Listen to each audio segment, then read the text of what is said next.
ఎన్టీఆర్ జిల్లా రెడ్డిగూడెం మండలం పాతనాగులూరు గ్రామంలో ప్రజలు రోడ్డుపై టెంట్ వేసి ధర్నా నిర్వహించారు. జననివాసాల మధ్య ఏళ్ల తరబడి ఇటుకబట్టీలు నిర్వహించడం వలన తమకు అనారోగ్య సమస్యలు వస్తున్నాయని గ్రామస్తులు ఆవేదన వ్యక్తం చేస్తున్నారు. ముందుగా గ్రామస్తులు రోడ్డుపై బైఠాయించడంతో వారికి మద్దతుగా తెలుగుదేశం, జనసేన, కాంగ్రెస్, సిపిఎం పార్టీలు మద్దతుగా నిలిచాయి.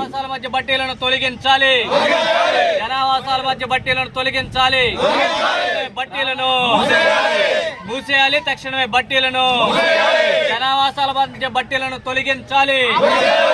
జనావాసాల మధ్య బట్టీలను తొలగించాలి. జనావాసాల మధ్య బట్టీలను తొలగించాలి. మండలంలో పాతనాగులూరు, కొత్తనాగులూరు మధ్యలో 2 గ్రామాల మధ్యలో ఇటుక బట్టీలు కోట్ల రూపాయల వ్యాపారం చేస్తున్నారు. ప్రజల ప్రాణాలతో చెలగాటమాడుతున్నారు. ప్రభుత్వ అధికారులు పట్టించుకోవడం లేదు. స్థానిక శాసనసభ్యులు పట్టించుకోవట్లేదు. ఈరోజు ఎంపీగా ఉన్నటువంటి కేసినేని చిన్ని గారు కూడా దీని మీద మాట్లాడే పరిస్థితి లేదు.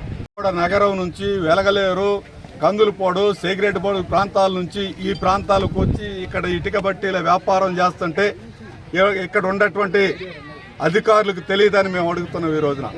ఈ రోజున ప్రజలు, చిన్నపిల్లలు బాధపడుతున్నారు. బైకుల మీద వెళ్ళేవాళ్ళు బాధపడుతున్నారు. బస్సులో వెళ్ళేవాళ్ళు బాధపడుతున్నారు. గ్రామంలో ఉండేటటువంటి వాళ్ళు నీళ్లు పోసుకోవాలన్నా పోసుకున్నటువంటి వాళ్ళ ఒంటి మీద కూడా వచ్చి డస్ట్ పడేటటువంటి పరిస్థితి వచ్చింది. చిన్నపిల్లల కళ్ళలో పడుతుంది. మనుషులకి అన్నం కలుపుకుంటే అన్నంలో వచ్చే పరిస్థితి వచ్చేసింది. అందుకోసం తక్షణం ఇటుక బట్టీలు ఇక్కడ నుంచి తరలించాలి, చేసుకోవాలి తప్ప ప్రజల మధ్యలో ఉన్నటువంటి ఇటుక బట్టీలు తీసుకొచ్చి వ్యాపారం చేస్తే కుదరదు. చూస్తూ ఊరుకోరు ప్రజలు. అఖిలపక్షం ఆధ్వర్యంలో అన్ని రాజకీయ పార్టీలు ఇక్కడ ఉన్నారు. అందరూ దీన్ని వ్యతిరేకిస్తున్నారు.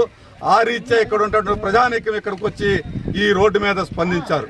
అందుకోసం ఇప్పటికైనా ప్రభుత్వ అధికారులు, ఎంఆర్ఓ గారు, ఎండిఓ గారు, విఆర్ఓ కానీ, ఎస్ఐ గారు కానీ వాళ్ళందరూ వచ్చి ఖచ్చితంగా ఇది ప్రజలకు నష్టదాయకమా కాదా అనేటటువంటిది ఆలోచించి ఇటుక బట్టీలు వెంటనే క్లోజ్ చేయాలనేటటువంటిది సిపిఎంగా మేము డిమాండ్ అవసరం ఉంది.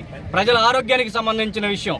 జనావాసాల మధ్య బట్టీలు పెట్టారు. దీని మీద తక్షణమే కలెక్టర్ గారు స్పందించి నాగులూరు గ్రామం నుంచి బట్టీలను విముక్తి కల్పించాలి.